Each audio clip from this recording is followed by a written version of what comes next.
પણ એવો વિશ્વાસ કરો કે તમારા દિમાગથી બરાબર સોચો, બરાબર પાસા લાગે ને તો આગળ વધો, નહીં તો બીજાને પૂછો, નહીં તો લોકો સીસામ પૂરીને માથે બૂસ મારી દે. જ્યારથી માણસ અંધવિશ્વાસ વાળો થયો, અંધશ્રદ્ધા વાળો થયો, ત્યારથી હિન્દુ સંસ્કૃતિની અંદર એક શીશો રાખવામાં આવે છે ને એને સમાજને પૂરી દેવામાં આવે છે. એને ચમત્કારનો શીશો કહેવાય છે. હિન્દુ ધર્મમાં આવો એક ચમત્કારનો શીશો રાખે છે લોકો, અને ચમત્કારના શીશાના અંદર લોકોને પૂરી દે. ઓલા અંધશ્રદ્ધા વાળા હોય ને એટલે પૂરાય, પછી માથે મારે બૂસ. જેમ ઘેટું કોઈ લઈ ન જાય એમ પેલી વ્યક્તિને શીશામાં કાયમ માટે પૂરી દીધી હોય. વિશ્વની સંસ્કૃતિઓ ચમત્કારમાં જ માનવા તૈયાર નથી. હિન્દુ ધર્મમાં જેટલા ચમત્કારની વાતો થાય છે એટલી બીજી ક્યાંય તમને જોવા નહીં મળે. માણસને તો અવતાર હોતા આવે, કોઈને માતાજી આવે ને કોઈને હનુમાન. હાવ નવરા માતાજી બેઠા છે. 6 મહિને લેંઘો ધોયો ન હોય ને કહે છે કે હું અંબા આવી છું. હું એક કથામાં હતો, પછી સાંજે 6 વાગે છૂટો. જેને બંગલે ઉતરેલો એને ત્યાં ગાર્ડન હતો બહુ સરસ. હું આવું એટલે એ લોકો ગાર્ડનમાં ચેર ને બધું નાખી રાખ્યું. એટલે હું જ્યાં બેઠો ત્યાં કાર વાળો આવ્યો.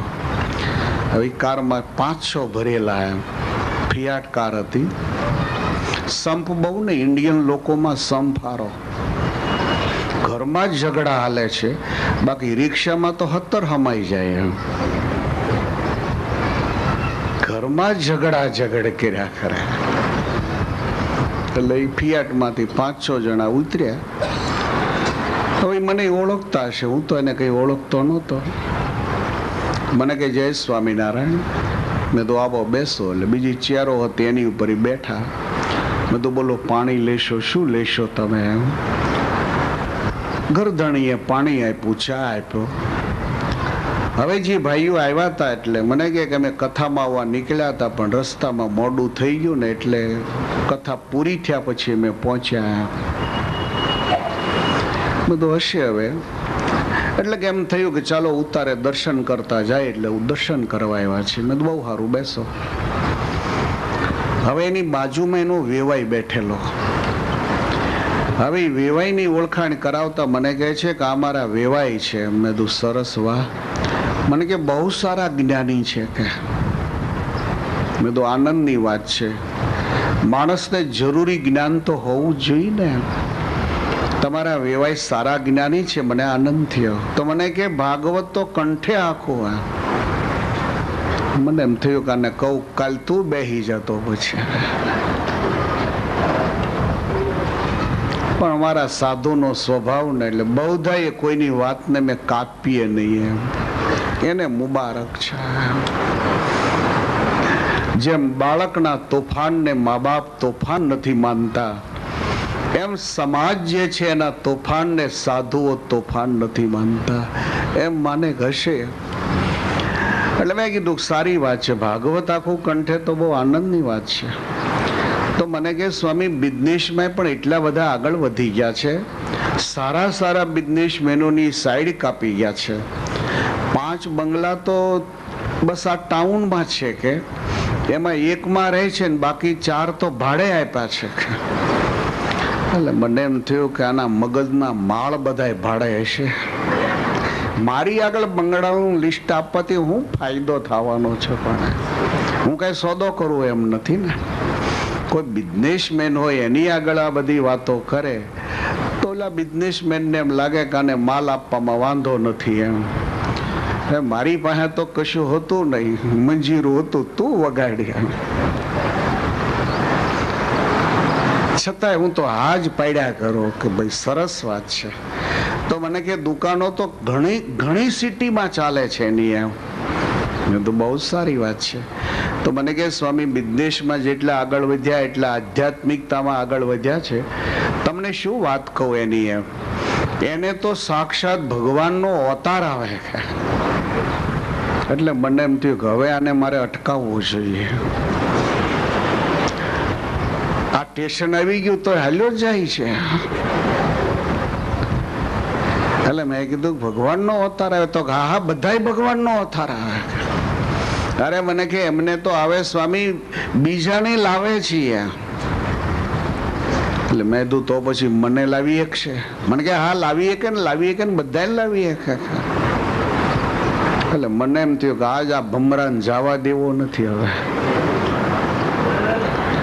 કેટલાય ને એને સિંહામ ઉતાર્યા હશે. હા, એટલે મેં કીધું તો પછી મારામાં અવતાર લાવો. મને સાધુ થયા પછી કોઈ દિવસ હજી સુધી ભગવાનનું એવું પ્રત્યક્ષ દર્શન નથી થયું. તો મને આનંદ થશે. હવે વખાણ બહુ કરેલા એટલે ઓલો એનો વેવાય હલવાયેલો બરાબર. એટલે એને હા પડે કે હા કે સ્વામી આવે જ ને, તમારામાં તો સહેજે આવે. તમે તો બોલો હવે આ ચોકમાં આવશે કે આપણે ઓરડામાં જવું પડશે? આવશે ક્યાં?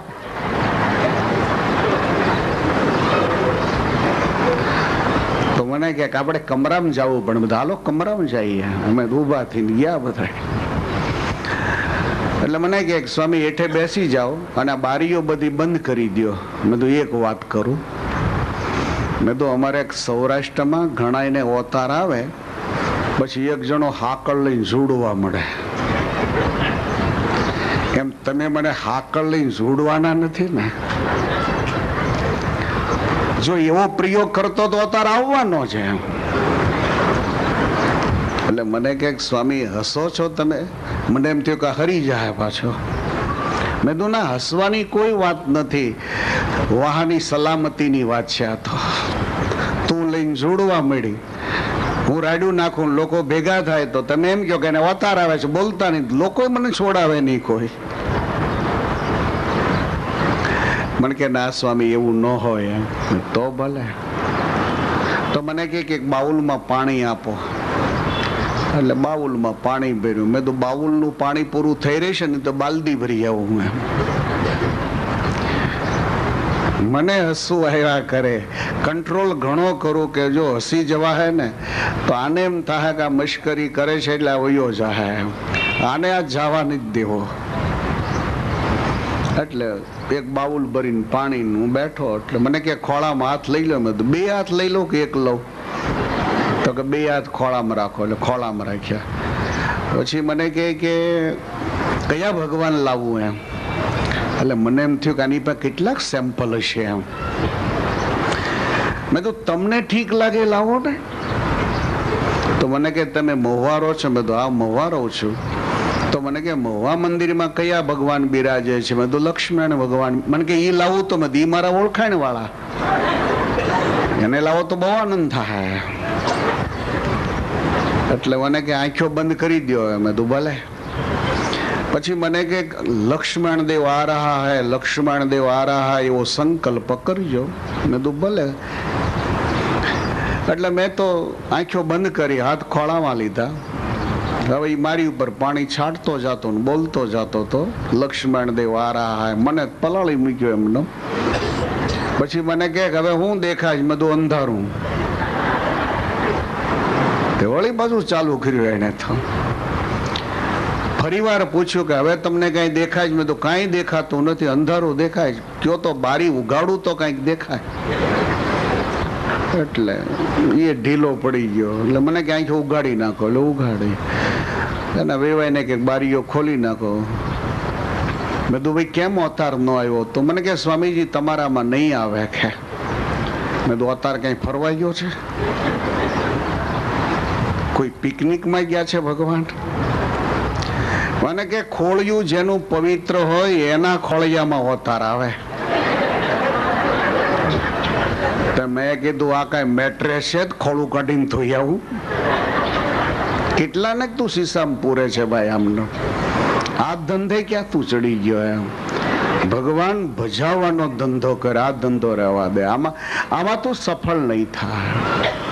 આને ચમત્કાર, અંધશ્રદ્ધાને ચમત્કાર કહેવામાં આવે છે. ચમત્કારના શીશામાં સમાજને પૂરવામાં આવે છે, પણ એમાં પૂરાય છે ઓલા અંધશ્રદ્ધા વાળા. બની શકે તો આવામાં એક પૈસોય ન આપો. વધારે હોય ને તો ઘાસ લઈને ગાયોને નાખજો. પૈસા વધારે હોય ને તો મુઠ્ઠી દાણા લઈને ચકલાને ઓલા કબૂતરને નાખજો. અને વધારે હોય ને તો નાખી દેજો તળાવમાં, પણ આવાને તો આપશો જ નહીં. તમે તમારા પૈસાથી એની અંધશ્રદ્ધાને વધારે તમે પોષણ ના આપો. તો સીતાહરણની જે કથા છે એ સીતાહરણની કથાનું લેસન છે કે માણસ બદલાતા વિચાર વાળો છે. માણસ બદલાતા વિચાર વાળો છે. જે તમને અત્યારે વિચારો દેખાય છે, સંભવ છે કે કલાક પછી વિચારો ચેન્જ બી હોય. તમારે માટે પણ આ સ્થિતિ છે. તમે પણ વિચાર અત્યારે જે કરી રહ્યા હો એ સંભવ છે કે બીજે દિવસે વિચાર બદલે પણ ખરો. આના ઉપર જ હિન્દુ ધર્મ એક નોંધ કરાવે કે ધર્મ સંબંધી કાર્ય તત્કાળ કરવું. એમ આ સીતાહરણની કથા ઉપર જ ભારતના ઋષિઓએ આપણને એક નોંધ આપી કે ધર્મ સંબંધી જે કામ હોય એ વિચાર થાય તરત પાર જ પાડો એને. મહાભારતમાં એમ કહેવાય છે ગરાસુ યજ્ઞ જ્યારે થયો ત્યારે યુધિષ્ઠિર દાન દેવા બેઠા હતા. બ્રાહ્મણો બધા દાન લેવા આવતા હતા. હવે સાંજનો સમય થઈ ગયો એટલે યુધિષ્ઠિર મહારાજે દાન દેવાનું બંધ કર્યું. એક જ બ્રાહ્મણ થોડાક લેટ આવ્યા છે. લેટ આવ્યા એટલે યુધિષ્ઠિર મહારાજ કહે છે કે હવે કાલ આવજો. એમ હું દાન તમને ચોક્કસ આપીશ, તમે લેટ આવ્યા છો, કાલે આવજો. કે ઓલા બ્રહ્મદેવ કહે છે ભલે મહારાજ. બાજુમાં ભીમ બેઠો તો ને સીધો ઉભો થઈ નોબત મીડો વગાડવા. યુધિષ્ઠિર મહારાજને લાગ્યું કે નોબત કેમ મળી બજવા. એમ કોઈને પૂછ્યું તો કે ભીમ પોતે જ વગાડે છે આ નોબત, પણ કે આ નોબત તો યુદ્ધની નોબત છે. જ્યારે આખી સિટીમાં એલર્ટ જાહેર કરવું હોય ત્યારે આ નોબત વાગે છે. તો કોઈ સૈન્ય ચડાઈ કરી છે હસ્તિનાપુર ઉપર તો ખબર નહીં, ભીમ જ વગાડે છે. એટલે યુધિષ્ઠિર ઉભા થઈને ત્યાં ગયા. નજીક જઈને કે છે ભીમ તું નોબત કેમ બજાવે છે? પણ એમ આ નોબત થી તો આખા આર્મી આપણા બધા સૈનિકો આગા પાછા મળ્યા ખસવા. એમ કોઈ ચડાઈ છે? તો કે આ વિજયની નોબત વગાડું છું મોટા ભાઈ. શેના વિજયની? પણ એમ તો વિશ્વમાં દરેક ઉપર વિજય મેળવી શકાય છે, પણ કાળની ઉપર વિજય કોઈ મેળવી શકતું નથી. તમે કાળની ઉપર વિજય મેળવ્યો છે એની આ નોબત બજાવું છું. તો યુધિષ્ઠિર મહારાજ કે કાળની ઉપર વિજય તો કોઈ મેળવી ન શકે, મેં બી ક્યાં મેળવ્યો છે?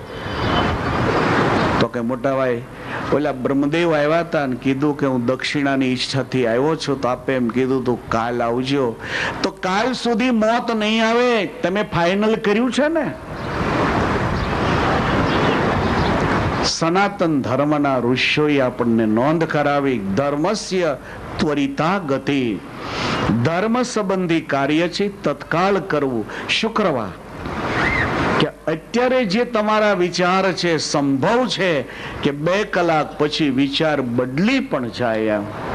અને જો વિચાર બદલી જશે તો જે ધર્મ સંબંધી કાર્ય નક્કી કર્યું છે એ થઈ શકશે નહીં. તો સીતાહરણની જે કથા છે એ કથાનું લેસન છે કે માણસના વિચારો બદલાતા છે.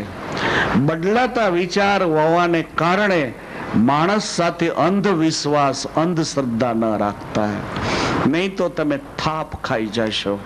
હવે સુનીએ સીતાહરણની કથા, જેના માધ્યમથી હવે અરણ્યકાંડ સમજાવશે કે માણસના વિચારો કેવા બદલાતા હોય છે. આ વિચારોની સ્થિરતા નથી. એમ બ્રેનમાં વિચારો જે ઉત્પન્ન થાય છે એની સ્થિરતા નથી. એમ અત્યારે વિચારો બ્રેનમાં સારા ઉત્પન્ન થતા હોય, વળી ગંદા ઉત્પન્ન થાય પાછા. એમ તો સુનીએ અરણ્ય કાંડની કથા. પુર નર ભરત પ્રીતિમય ગાઈ, પ્રીતિમય ગાઈ, મહતિયાનું પમયનું પસુહાઈ, મહતિયાનું પમયનું પસુહાઈ.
ભરત પ્રીતિમય ગાયે. ગોસ્વામી તુલસીદાસજી અરણ્ય કાંડનો પ્રારંભ કરતા અયોધ્યાની જનતા, મહારાજા ભરતજી આ બધાયનો કેવો પ્રેમ હતો એ વાતને સમજાવી હવે આવે છે અરણ્ય કાંડ તરફ. અરણ્ય કાંડની કથા જો ધ્યાનથી સમજવામાં ન આવે તો કોઈ ફાયદો નહીં થવાનો. અરણ્ય કાંડની કથાને ડિટેલથી જો સમજવામાં ન આવે તો હિન્દુ ધર્મને નુકસાની થવાની. પહેલી કથા સીતાહરણની કથા છે. નુકસાની તમને સહેજ બતાવી દઉં કે આ કથાની ડિટેલથી તમે નહીં સમજવાનો પ્રયાસ કરો તો ધર્મને શું નુકસાની થાય. સીતાહરણની કથામાં આપ સૌ જાણો છો કે મારીચ મૃગ બનીને આવ્યો છે. હવે એ મૃગ એવો બન્યો છે, ન નિર્મિતા કેન શ્રુત પૂર્વા ન દ્રષ્ટિતા હેમમયી કુરંગી. જાણે સોનાની સ્કિન હોય અને એની ઉપર સરસ કલરિંગ વાળ હોય, આવી સ્કિન વાળો પેલો મારીચ ડિયર બનીને આવ્યો છે. સીતાજી જ્યારે જોવે છે ત્યારે ભગવાનને એમ કહે છે કે આર્ય પુરુષ દેખો, ઓલું સરસ ડિયર કેટલું ફાઇન છે. એમ આવું તો આ 13 વર્ષ થવા આવ્યા, જંગલમાં આવ્યા છે, કેટલાય હરણના ટોળા જોયા પણ આવું તો જોયું જ નથી. ભગવાન પણ જોઈને ખુશ થઈ ગયા, ફાઇન હરણ છે. એની શિંગડીઓ, એના આ પગની ખરીઓ, એને ચામડાનો કલર, એનું ચામડું જાણે સોનાથી મઢ્યું હોય એવું દેખાય છે. એટલે સીતાજી શું કહે છે કે તો પછી આ ડિયર છે ને એની સ્કિન મને બહુ ગમે છે તો મને લાવી આપો એમ. એટલે ભગવાન છે પેલા ડિયરને મારવા માટે જાય છે અને ડિયરને મારે છે. આવી જનરલ વાત સમાજમાં ચાલ્યા કરે છે.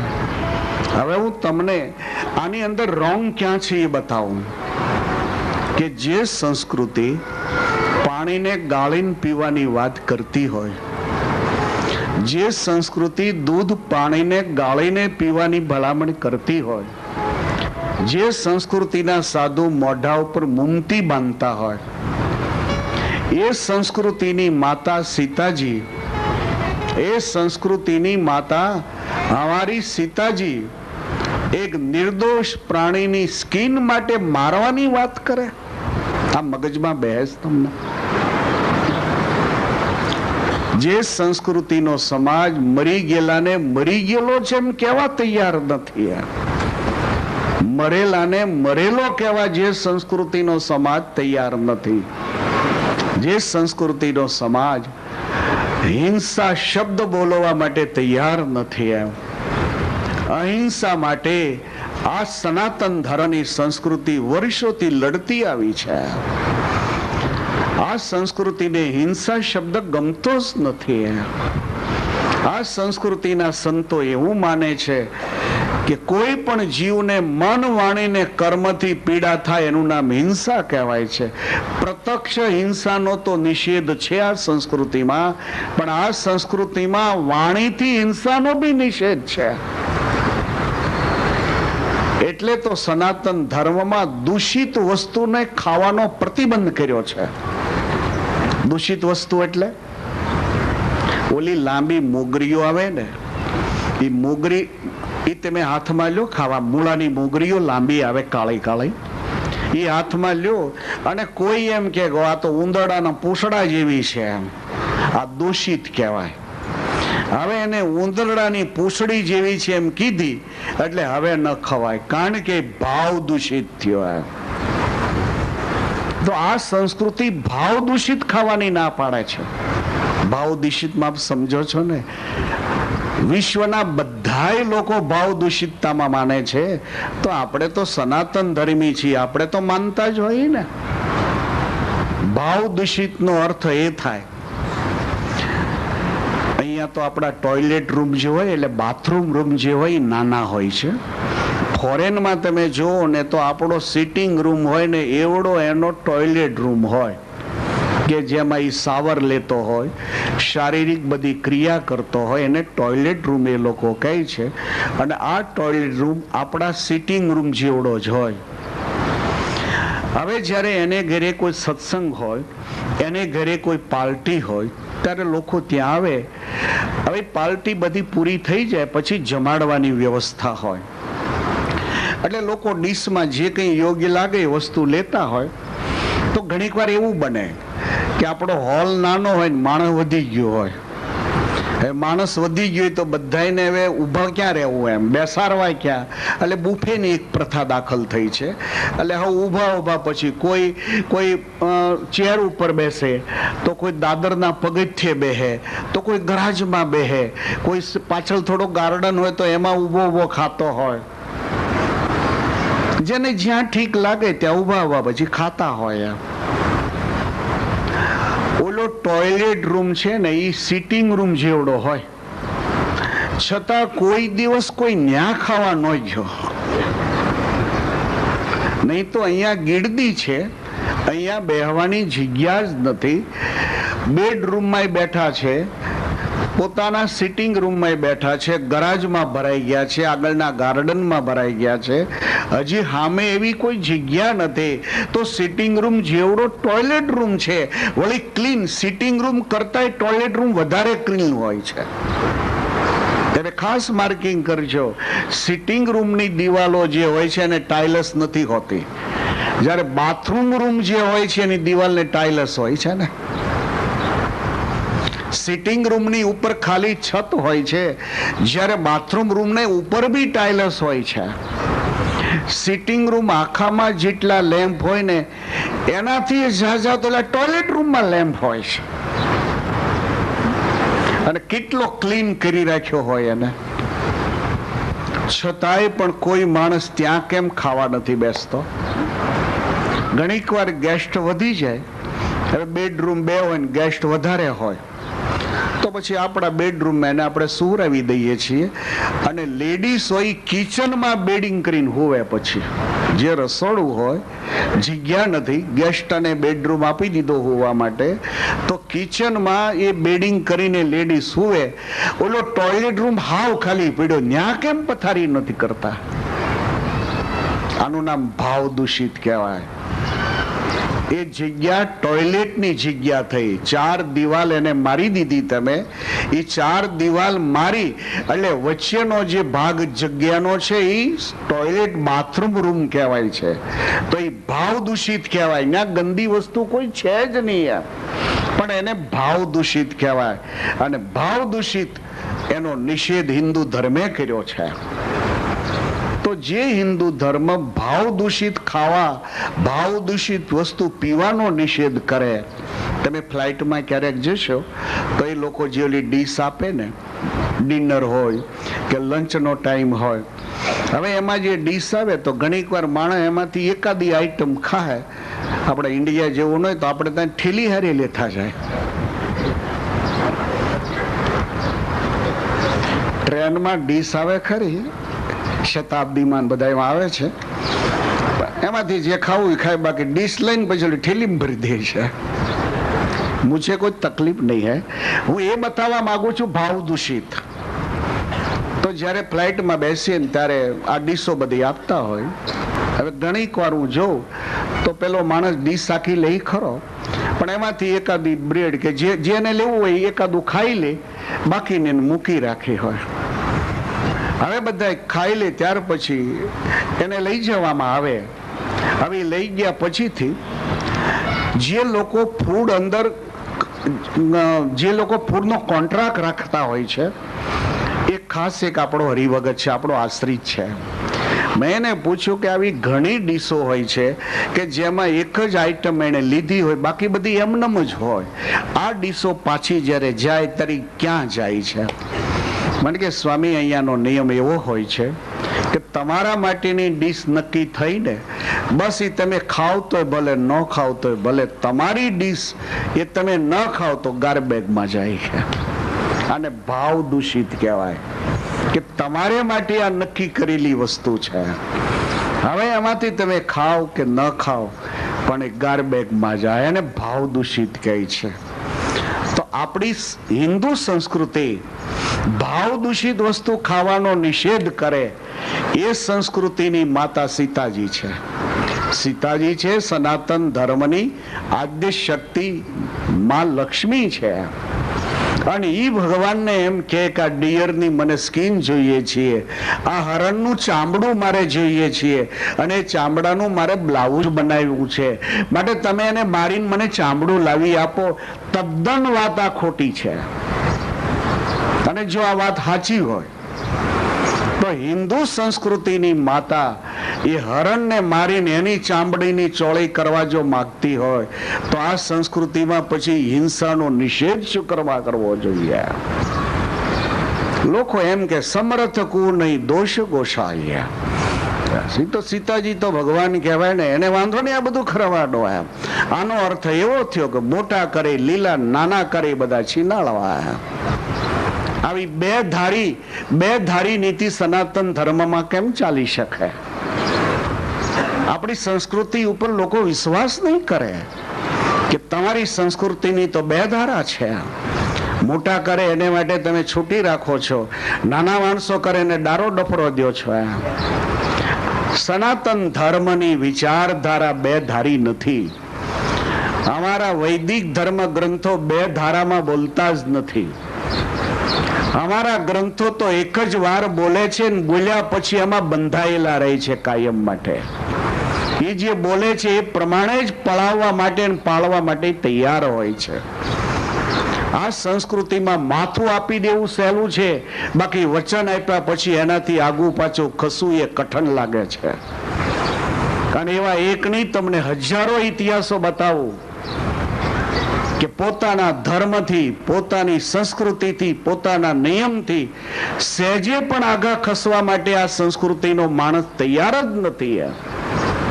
એમ કહેવાય છે હરિશ્ચંદ્ર રાજાએ વિશ્વામિત્રજીને કન્યાદાનમાં સોનું જાહેર કરેલું. પરીક્ષાની ખાતર વિશ્વામિત્રે હરિશ્ચંદ્રનું આખું રાજ લઈ લીધું, અને પછી કહે છે કે હવે કન્યાદાનનું સોનું લાય. હરિશ્ચંદ્ર કહે છે કે હું ચોક્કસ આપીશ, પણ થોડોક સમય મને આપો. એમ તો કે એમ જ કહી દે ને કે મારાથી નહીં અપાય. એમ તો એ વાત ના કરો ગુરુદેવ, મારાથી નહીં અપાય એ વાત છોડી દો તમે. હું આપીશ, ચોક્કસ આપીશ. ક્યાંથી આપીશ ગુરુદેવ? કોઈ પણ રીતે હું ચોક્કસ, મેં સંકલ્પ જે કર્યો છે, મેં જે કીધું છે કે હું આટલું કન્યાદાનમાં સોનું આપીશ જ. આપણો ઇતિહાસ એમ કહે છે, આ રઘુવંશના પૂર્વજ થાય અંબરીશ.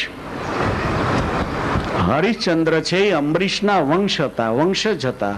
અંબરીશના વંશમાં હરિશ્ચંદ્ર થયા અને હરિશ્ચંદ્રના વંશમાં રોહિત થયા, રોહિતના વંશમાં સુદાસ થયા, સુદાસના વંશમાં સૌદાસ થયા, સૌદાસના વંશમાં ખટવાંગ થયા, ખટવાંગના વંશમાં સગર થયા, સગરના વંશમાં અસમજ થયા, અસમજના વંશમાં અંશુમાન થયા, અંશુમાનના વંશમાં ભગીરથ થયા, ભગીરથના વંશમાં દિલીપ થયા, દિલીપના વંશમાં રઘુ થયા, રઘુના વંશમાં અજ થયા, અજના વંશમાં દશરથજી થયા અને દશરથજીના વંશ તરીકે અમારે સરકાર કહેવાય છે. આ હરિશ્ચંદ્ર કહે છે કે હું આપીશ, ચોક્કસ આપીશ. તો એની પત્નીનું નામ તારા હતું, પુત્રનું નામ રોહિત હતું. આ ત્રણેય જણા કાશીમાં ગયા. એ જમાનામાં માણા વેચાતા હતા, એ જમાનામાં માણસ વેચાતો હતો. તો કાશીમાં જઈ અને હરિશ્ચંદ્ર પોતે તારાને વેચવા માટે તૈયાર થયા કે મારે તારા વેચવી છે, એમ તારા વેચવી છે. આ સંસ્કૃતિ તમે જુઓ. હવે તારાને અમુક જે કઈ પૈસા લેવાના છે લઈને તારાને તો વેચી. હવે નાનો એવો રોહિત, એ રોહિતને વેચે છે. રોહિત નહીં પણ એક માળી લઈ ગયો છે. પરિણામ એ આવ્યું છે, વિશ્વામિત્રને એમ લાગ્યું કે આ માણસ નહીં ખસે પોતાના વચનમાંથી. તો એલો નાનો દીકરો રોહિત હતો, એ માલી એને વેચાતો લઈ ગયેલા.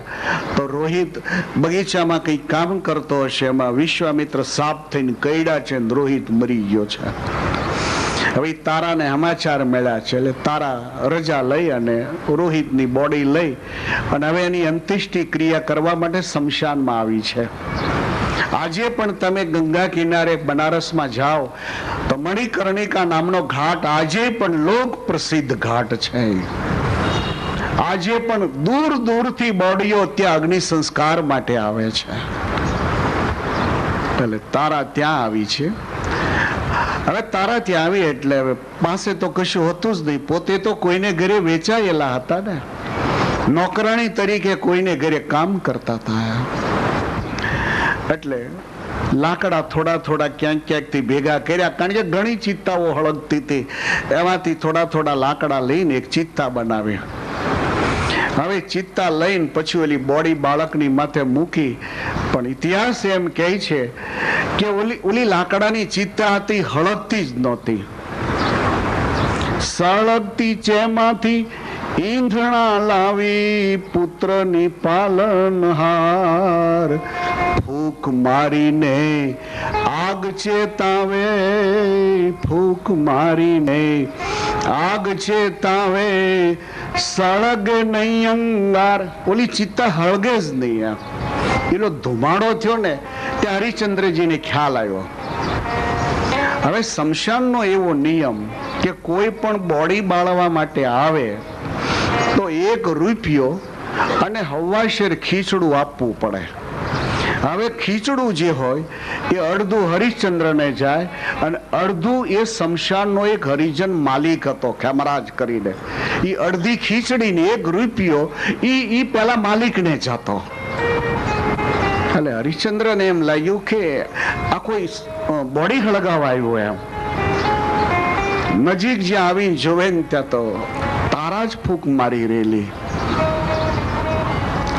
ઘડીક ભર તો હરિશ્ચંદ્ર 1 મિનિટે જોઈ રહ્યા, હું શું જોઉં છું એમ. આ પવિત્ર સૂર્યવંશ એનું બાળક આ લાકડાની ચિત્તા ઉપર સુરાયું છે. આ એક અયોધ્યાની મહારાણી ફૂંક મારી રહી છે. તારાને અવાજ કર્યો છે. તારાએ હમું જોયું. તારા ઓળખી ગયા કો હરિશ્ચંદ્ર મહારાજ આજ છે. તારા કહે છે કે રાજકુમાર ભગવાનને પ્યારો થઈ ગયો છે, એની છેલ્લી ક્રિયા કરવા આવે છે. ચિત્તાને સળગાવું છું પણ સળગતી નથી. એમ કહેવાય છે સ્મશાનના અગ્નિને ફૂંક ન મરાય. સ્મશાનના અગ્નિને ફૂંક ન મરાય, કારણ કે મોઢામાંથી જે શ્વાસ નીકળે એ એઠો કહેવાય.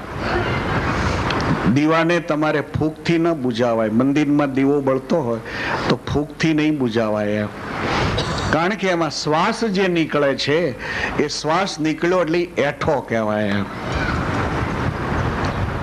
એટલે શમશાનમાં અગ્નિ સળગાવવો હોય, ઘણીક વાર શમશાનમાં ગયા ને ખબર હોય, ઘરેથી લઈ ગયા હોય પછી ઘણીક વાર સળગે નહીં તો ફૂંક નહીં મરાય. 2 જણા કપડું ઝાલી રાખે ને 1 જણો પાછળથી ઉભો પવન નાખે અને એ રીતે કરીને અગ્નિને પ્રગટ કરે છે.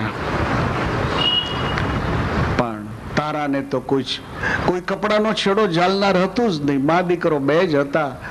દીકરાની બોડી તો ચિત્તા ઉપર હતી. એટલે હરિશ્ચંદ્રજીને એમ કહે છે કે બાજુમાં ચિત્તા હળગે છે, ત્યાંથી એક હળગતું લાકડું લાવીને જો આમાં મૂકો તો આ ચિત્તા સળગે. હરિશ્ચંદ્ર કહે છે કે એ તો સહી કે હું લાકડું લાવીને તો મૂકીશ, પણ મારો ટેક્સ પહેલા આપ્યા સિવાય તારાથી આને અગ્નિ સંસ્કાર નહીં કરી શકાય. આપ વિચારીએ જરા. હું મારું ખીચડું જતું કરી દઉં છું, મારે ખીચડું નહીં જ જોતું, મારો હક જતો કરી દો, પણ મારા માલિકનો જે હક છે એ મારાથી કેમ જતો કરી શકાય? તો આ સંસ્કૃતિ જે છે, તો ભગવાન રઘુનાથજી એ સંસ્કૃતિમાં વારસદાર છે. એ સંસ્કૃતિમાં ભગવાન પધાર્યા છે અને એ સંસ્કૃતિની આદ્ય માતા જેને આપણે સીતાજી કહીએ, જાનકીજી કહીએ છીએ.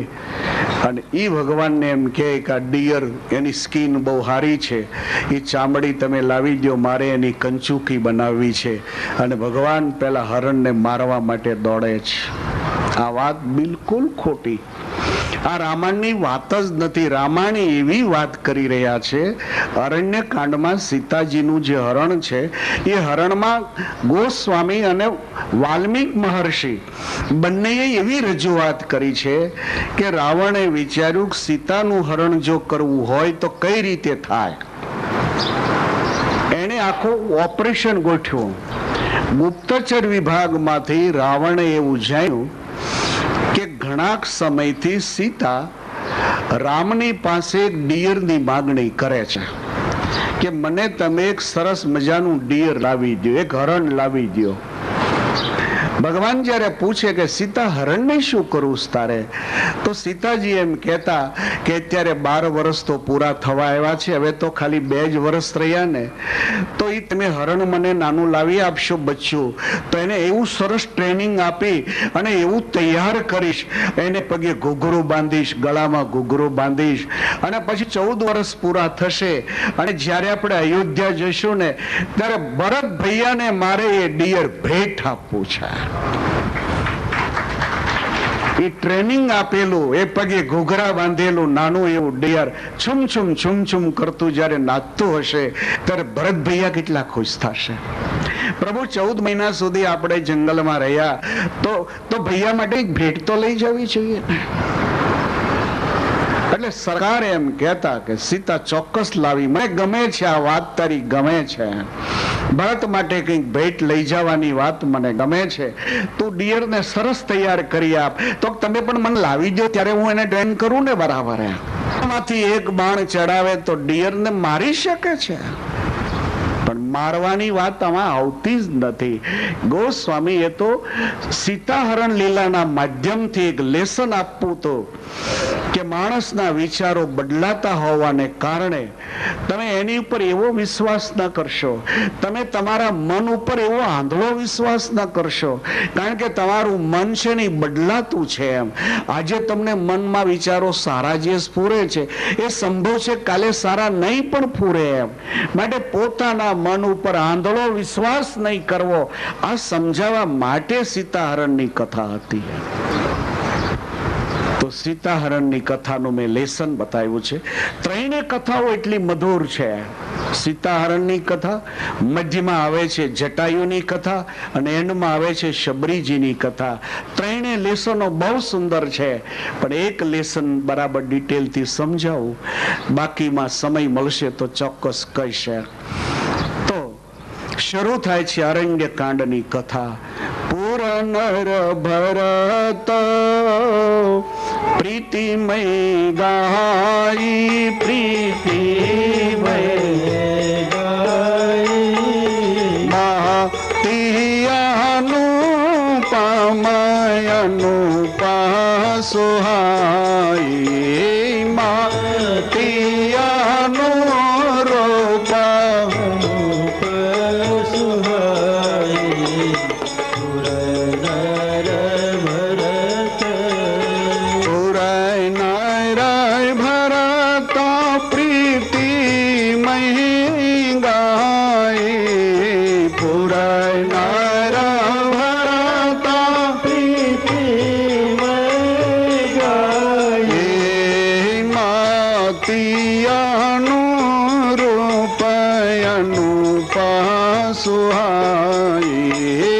વિચાર આવતા ભગવાન શ્રી હરિ ચિત્રકૂટનો ત્યાગ કરે છે.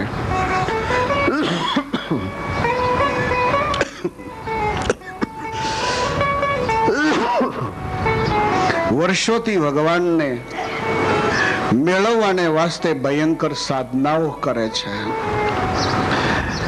પરમેશ્વરે વિચાર્યું કે આ ઋષિઓની સાધનાની સમાપ્તિ કરાવું અને ઋષિઓને જે અસુરો હેરાન કરે છે એ અસુરોનો સંહાર કરી ઋષિઓને નિર્ભય બનાવવા. ઉત્થાન અને ઉદ્ધારના વિચારનો લક્ષ્ય કરી ભગવાને ચિત્રકૂટનો ત્યાગ કર્યો છે. ભગવાન અત્રિના આશ્રમમાં પધાર્યા છે. અનેક મહાત્માઓના આશ્રમમાં દર્શનનું સુખ આપતા આપતા ભગવાન પંચવટી પધાર્યા છે. બહુ સરસ જગ્યાથી ગોદાવરીજીનો બહુ સરસ કિનારો હતો. ભગવાન કહે છે કે લખન, અહીંયા હવે આપણે વિશ્રાંતિ કરીએ અને અહીંયા નિવાસ સ્થાન રાખીએ.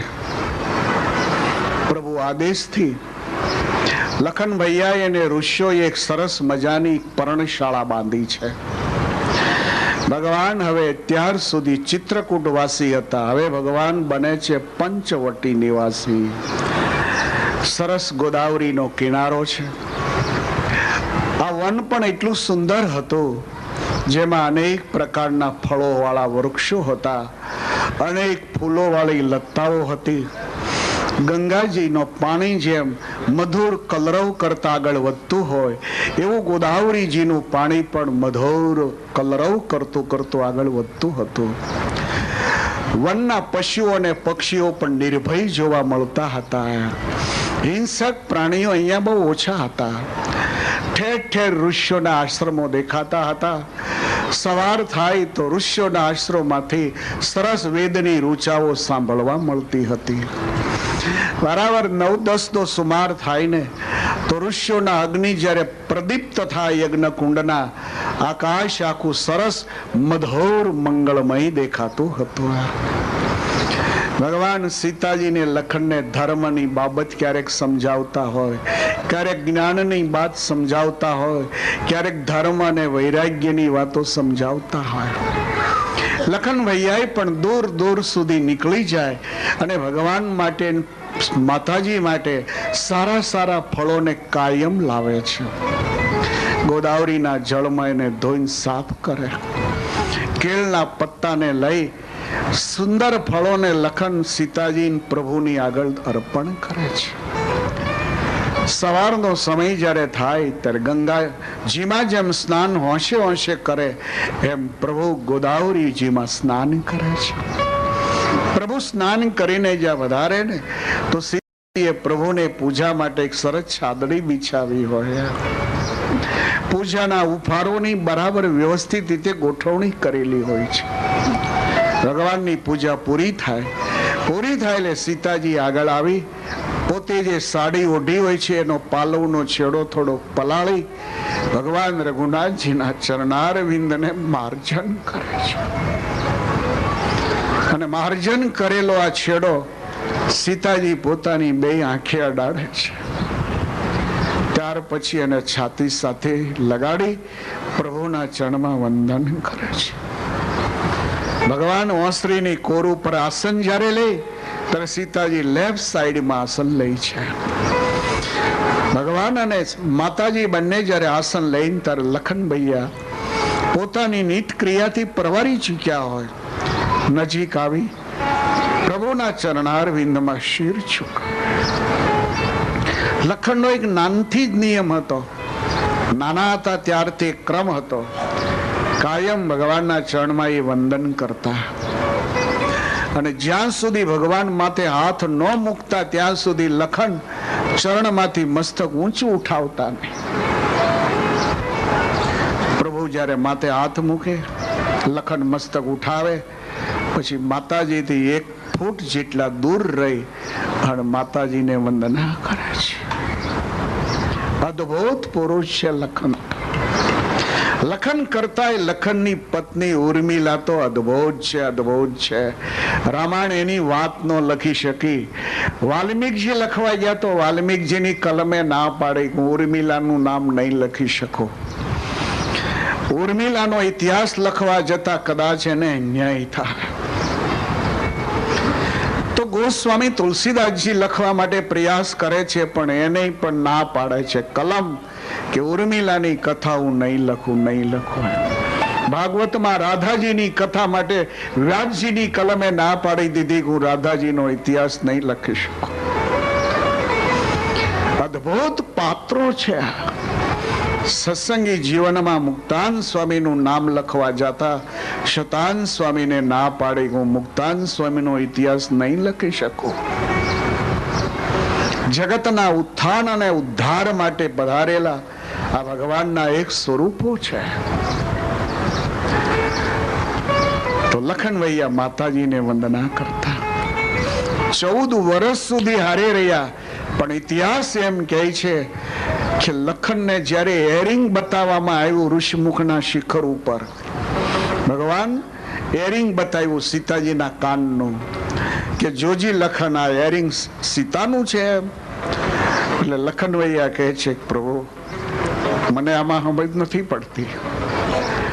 તો પછી લખન આ ઝાંઝર પગનું સીતાનું છે, અને ઝાંઝરને જોતાની સાથે લખનભાઈ એમ કહે છે કે આ પ્રભુ આ માતાજીનું ઝાંઝર છે. ભગવાન રઘુનાથજી શંકા કરી છે કે લખન તું એરિંગને ન ઓળખી શક્યો, હાથના આભૂષણ જે બંગડી હોય એને ન ઓળખી શક્યો, ગળાનું જે આભૂષણ હોય એને ન ઓળખી શક્યો, આ ઝાંઝર કેમ ઓળખી ગયો તું? અને લખન એમ કહે છે કૃપનાથ ન્યુપુરે ત્યભિજાનામિ નિત્યમ પાદાભિવંદનાથ. હું વંદન કરવા માટે જ્યારે સવારે આવું છું ત્યારે ચરણમાં વંદન કરીને જ્યારે હું આંખ ખોલું છું ત્યારે મારી આંખમાં ઝાંઝર દેખાય છે. એટલે ત્યાં 14 વર્ષ સુધી સીતાજીના ચહેરા અમે નહીં જોયું. મહારાજ આનું નામ લખન છે, આનું નામ લક્ષ્મણજી છે.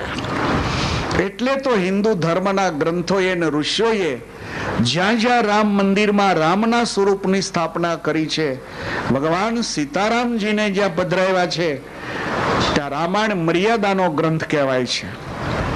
રામાયણને મર્યાદા ગમે છે, પણ મંદિરોમાં જ્યાં સ્વરૂપ પધરાવવામાં આવ્યા છે ત્યાં રામાયણે મર્યાદાનો ભંગ કર્યો છે. ભારતના સંતોએ રામાયણની મર્યાદાનો ભંગ કરેલો દેખાશે તમને. મર્યાદા તો એ કહેવાય કે બીચમાં ભગવાન રઘુનાથજીનું સ્વરૂપ હોય, લેફ્ટ સાઈડમાં જાનકીજીનું સ્વરૂપ હોય અને રાઈટ સાઈડમાં ભરતજીનું સ્વરૂપ હોય. આ મર્યાદા કહેવાય. ભરત 2nd નંબરમાં આવે છે, લખન તો 3rd નંબરના ભાઈ છે. 2nd નંબરમાં ભરતજી આવે છે. અને ભરત ક્યાં કમ છે? સિયારામ પ્રેમ પિયુષ પૂરણ હોત જનમુન ભરત કો. સિયારામ પ્રેમ પિયુષ પૂરણ હોત જનમુન ભરત કો. સિયારામ પ્રેમ પિયુષ પૂરણ હોત જનમુન ભરત કો. સિયારામ પ્રેમ પિયુષ પૂરણ હોત જનમુન ભરત કો. यगम झम नियम समदम विषम व्रतयाचरत खो मुनि मन यगम झम नियम समदम विषम व्रतयाचरत खो. ભરતજીની કથા લગતા તો ગોસ્વામી રેડ્યા છે. સિય રામ પ્રેમ પિયુષ પૂર્ણ હોત જન્મુન ભરત કો.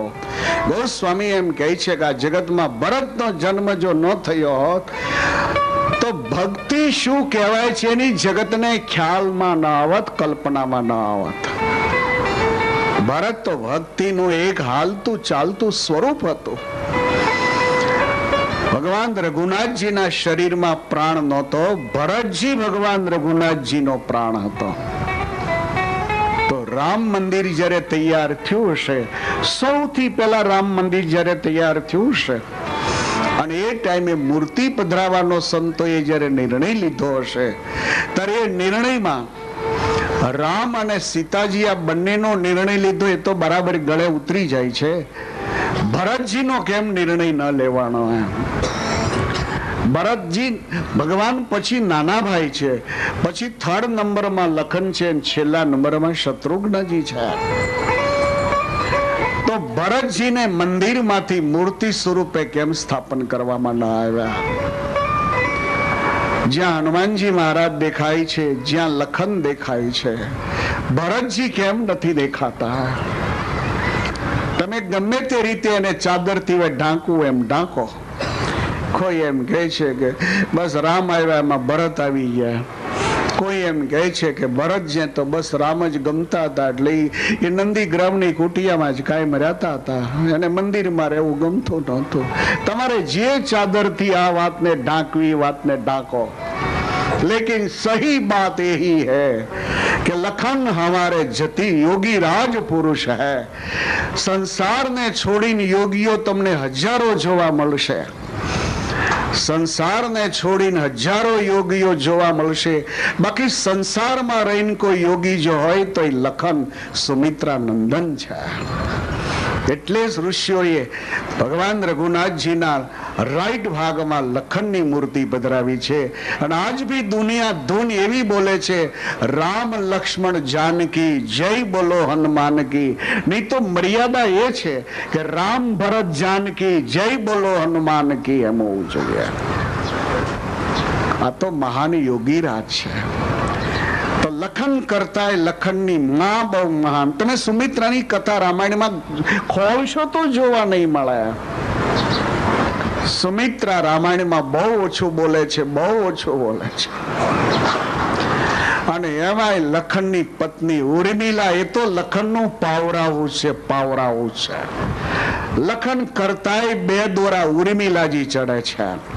લખન હજી થોડાક ઢીલા પડ્યા. એમ કહેવાય છે 12 વર્ષનો વનવાસ પૂરો થઈ ચૂકેલો. પંચવટીમાં ભગવાન નિવાસ કરી રહ્યા છે. હવે રાત્રિનો સમય જ્યારે થાય ત્યારે ભગવાન સીતારામ તૃણ છાદડી ઉપર શયન કરે. લખનભૈયા કુટિયાની બહાર ધનુષ છે એને બરાબર હાથમાં ટેકવી અને કુટિયાની પ્રદક્ષિણા કરે. ચોકી પહેરો કરે પણ ચોકી પહેરામાં પ્રદક્ષિણા લગાવ્યા કરે. એટલે બે કામ થાય, એક તો ભગવાનની રખેવાળું થાય અને બીજી બાજુથી એ કુટિયાને પ્રદક્ષિણા કરે એટલે પ્રદક્ષિણાથી પુણ્ય મળે. આ 12 વર્ષનો સમય આ રીતે વ્યતીત થયેલો. એ 12 વર્ષ પૂરા થયા અને 13મું વર્ષ શરૂ થયું. બરાબર રાત્રિનો 1 વાગેલો લખન પ્રદક્ષિણા લગાવે છે. એમાં એક વ્હાઈટ સાડીમાં લપેટાયેલી એક લેડી જોવા મળે. આકાશમાં ચંદ્ર ખીલેલો. એ ચંદ્રના પ્રકાશમાં લેડીઝને જોતા લખનભૈયા અચકાઈ ગયા કે આ જંગલમાં 1 વાગ્યા લેડીઝ કોણ છે? સફેદ કપડામાં લપેટાયેલી છે. શાયદ કોઈ ઋષિ પત્ની તો ન હોય. ઋષિ પત્ની હંમેશા એક કલરની સાડીઓ પહેરતા. સંસારી લોકો અનેક કલરની સાડીઓ પહેરે છે. સંસારમાં જોડાયેલી બહેનો એ અનેક કલરની સાડીઓ પહેરે છે. એને અનેક કલરની સાડી એટલે પહેરવા માટે છૂટી આપવામાં આવી છે કે લેડીઝના જીવનમાં સંસારી જીવન એના અનેક કલર બદલાતા હોય છે. ક્યારેક હસવાનો કલર, ક્યારેક રડવાનો કલર, ક્યારેક સાથે રહેવાનો કલર, ક્યારેક વિઠુકડો પડવાનો, આવા અનેક કલરો ચેન્જ થાય છે. એટલે એના કપડાને અનેક કલર વાળા હોય છે. તો લખનને લાગ્યું કે વ્હાઈટ કલરમાં સાડી છે, કોઈ ઋષિ પત્ની તો ન હોય. નજીક આવીને વંદના કરી છે. માતે આપ કોણ હે? સફેદ કપડામાં લપેટાયેલા પહેલા લેડીઝ એમ કહે છે કે હું સ્વયં નિદ્રા દેવી છું. ઓહો, માં તમે નિદ્રા દેવી છો? તો કે હા બેટા, હું નિદ્રા દેવી છું. તો રાત્રિના 1 વાગે અહીંયા આવવાનું શું કારણ? પ્રભુ તો શાંતિથી ઊંઘે જ છે. પ્રભુ અને માતાજી તો શાંતિથી ઊંઘે જ છે. તો નિદ્રા દેવી અહીંયા આવવાનું શું કારણ? તો નિદ્રા દેવી કહે છે કે બેટા લખન, અયોધ્યાને છોડ્યાને 12 વર્ષ થયા. આ પુરુષ 14 વર્ષ સુધી ઊંઘ્યો નહોતો. આ એક રેકોર્ડ છે. વિશ્વની ગ્રીનિજ બુકમાં લખજો નામ લખનનું, તમે લખાવજો કે 12 વર્ષ નહીં, 14 વર્ષ સુધી, 14 વર્ષના વનવાસ સુધી આ પુરુષ ક્યારે ઊંઘ્યો નહોતો. આ પુરુષ 14 વર્ષ સુધી નિંદ નહીં, નિંદ નારી. રામાયણમાં કથા આવશે મેઘનાદ વધની. જો મોટા ચારણામાં નહીં વહી જાય તો તમને બરાબર ધ્યાન દઈને સમજાવીશ કે આનું શું લેસન છે. હસબન્ડ વાઇફ નું લેસન. યુદ્ધકાંડ શરૂ થાય ને પછીની કથા તો બહુ અદભુત કથાઓ છે, જેમાં કુંભકર્ણ વધની કથા, મેઘનાદ વધની કથા. કુંભકર્ણને ભગવાને માર્યો છે એ વાત તો બહુ નાની છે. હવે રામ તો સ્વયં પુરુષોત્તમ નારાયણ છે, મર્યાદા પુરુષોત્તમ નારાયણ છે, જેની ઈચ્છાથી બ્રહ્માંડોનું સર્જન વિસર્જન થાય. હવે આપ સુપ્રીમ પાવર્સ હાથમાં ધનુષ બાણ લઈને કુંભકર્ણને મારે. હવે કેસરી સિંહ શિશાળિયું મારે, એમાં હું મોટી વાત છે. જે સ્વયં સૃષ્ટિનો માલિક દેવ છે, જેની ઈચ્છાથી આ બ્રહ્માંડનું વિસર્જન થઈ જાય, એક સંકલ્પ કરે તો આખું બ્રહ્માંડ હતું નહોતું થાય. એ બ્રહ્માંડમાં હવે એક કુંભકર્ણ નામનો મૂળો, અને એ મૂળાને ભગવાન ખેંચી કાઢે. એમાં મોટી વાત કઈ છે? પાણી પાયેલી જમીન હોય, પાણી પાયેલી પોચી જમીન હોય, હવે એમાંથી મૂળો તો નાનું છોકરું ખેંચી કાઢે ને, એમાં શું મોટી વાત છે? એમ કુંભકર્ણના વધની વાત બહુ મોટી નથી. રામાયણે એ માટે આ કથાઓ નથી લીધી, પણ કુંભકર્ણના વધની પાછળ કુંભકર્ણ જેવા હસબન્ડને સુધારવો કેમ, આવો કદાચ ભટકાઈ ગયો હોય કોઈ બેનને, તો એને માટેની મેડિસિનોમાં બતાવવામાં આવી છે. લીધા જેવી છે. આ ઘણા ભટકાઈ ગયા છે ને. એક સદગ્રસ્તને ઘરે લેટર આવ્યો, સ્કૂલમાંથી એક લેટર આવ્યો. એમાં લખેલું કે તમે આ તારીખે તમે સ્કૂલમાં આવી અને આટલા વાગે અમને અવશ્ય મળો. સ્કૂલનો હોદ્દાનો સ્ટેમ્પ મારેલો, એની ઉપર એના જે હેડમાસ્ટર હતા એની સાઇન હતી. હવે એ મેડમ હતી. હવે સાઇન વાળો લેટર આવ્યો એટલે પેલી લેડીસે વાંચ્યો, એટલે એના હસબન્ડને કહે છે કે આ કાગળ સ્કૂલમાંથી આવ્યો છે અને હેડમાસ્ટરનો લેટર છે, એમ કહે છે કે તમારે 11 વાગે આ તારીખે, એટલે આ તારીખ તો કાલ જ છે, કે તો તમે આ લેટર લઈને જઈ આવજો ને. શું કામ છે? તો કે હું જાઉં છું કાલે મીટિંગમાં અને મને તો ટાઈમ નહીં. એક કામ કર, તું જઈ આવજે ને, જે પ્રશ્નો એ હલ કરી નાખજે. એમ ફી તો બધી ભરી દીધી છે આપણે, તો પછી સત્ર ફી ભરી દીધી છે, ટર્મ ફી ભરી દીધી છે, યુનિફોર્મ પણ બરાબર છે. એમ તો પછી કદાચ કઈ કામ હશે તો તું તો અહીંયા જઈ આવજે. એમ આલે 1000 રૂપિયા રાખ પાસે, કદાચ કઈ એવું બને તો ભરી દેજે તું. એટલે ઓલી લેડીઝ 11 વાગે ગઈ. હવે હેડમાસ્ટર મેડમ હતા, એટલે પેલી લેડીઝ ગઈ એટલે કે આવો, કે તો કે આ લેટર, તો કે બરાબર છે બેસો. કે પેલા હેડમાસ્ટર મેડમ કહે છે કે તમને એટલે બોલાવવા પડ્યા છે કે તમારો બાબુ અહીંયા ભણે છે? તો કે આ બરાબર છે. હવે એની ઉપર જો કંટ્રોલ કરવામાં નહીં આવે તો કેડ ભાંગી જાય એવો મોટો ભય છે એની ઉપર. કોઈ મોઢું તોડી નાખશે એનું. એટલે તો કે જ્યારે સ્કૂલ છૂટે ને ત્યારે તમારો બાબો છે ને છોકરીની સામે એક ધરો જોઈને ઊભો જ રહે છે, કહતો જ નથી. કે કોઈ ચંપલું લઈને ચોટી પડે ને પછી મોઢું તોડી નાખશે તો પછી તમે રાવ નહીં લાવતા. બસ તમને આ સાવધાન કરવા માટે બોલાવ્યા છે, નહીં તો પરિણામ માઠું આવશે. એટલે બેન ગભરાઈ ગયા એકદમ. બેન કહે છે કે હવે પણ હું શું કરું, હવે મારું તો માનતો જ નથી. એમ તો કે તમે ચિંતા ન કરો, તમે જરાય ગભરાશો નહીં, એની દવા મને આવડે જ છે, પણ આ તો તમારા ધ્યાન ઉપર મૂક્યું એમ. બાકી તો હું એને બરાબર પાછો લાઈને લાવી જ દઈશ. મને દવા કેમ કરાય, કેટલી માત્રામાં અપાય એ બધોય ખ્યાલ છે, પણ તમારું ધ્યાન દોરવા માટે તમને બોલાવ્યા હતા. એટલે ઓલા છોકરાની માં કહે છે કે ખૂબ ખૂબ આભાર આપનો, તો હું જઈ શકું છું. હા, તમે જઈ શકો છો. એટલે ચંપલ પહેરીને કેબિન થી બહાર નીકળી વળી પાછી અંદર આવી. પેલા મેડમ કહે છે કેમ બેન પાછા આવ્યા? તો કે હું તમને એ વાત કરવા આવી છું કે બાબો જે છોકરીની સામે એક ધારો જોઈને ઉભો રહે છે, એની તમે જે દવા કરવાના છો એ દવા પછી મને આપજો પાછી. તો શુક્રવાર તો બાબાના બાપને આવી ટેવ છે, એટલે હું એની ઉપર ઈલાજ કરું ને.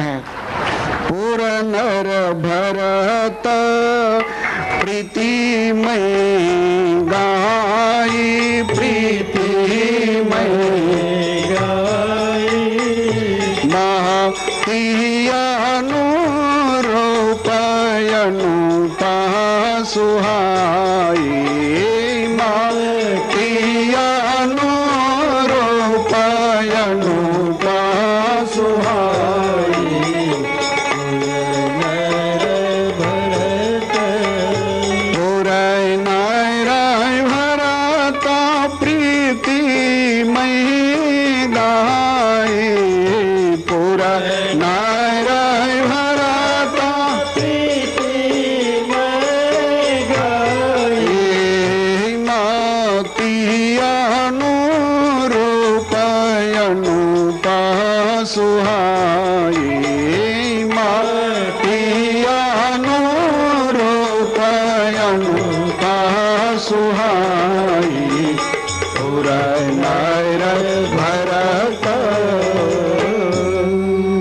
રામાયણનું એક એક લેસન પ્રત્યેક વ્યક્તિનું જીવાતું જીવન છે. તો લખન ભૈયા કરતા એ લખન ભૈયાનું પાવર હાઉસ જે ઉર્મિલાજી છે એ બહુ મહાન છે. મને એક યુવાન કે એક સ્વામીજી મારો એક પ્રશ્ન છે. મેં તો બોલે શું છે? તો મને કે પ્રાચીન કાળમાં જ્યારે લોકો બહારગામ જતા ત્યારે શેમાં બેહીને જતા?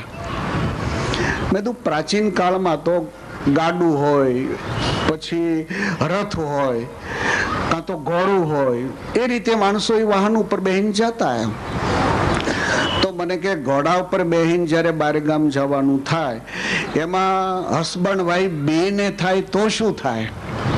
મને ખબર નહીં આ ક્યાં મને ગાળીઓ ગળામાં નાખવાનો છે.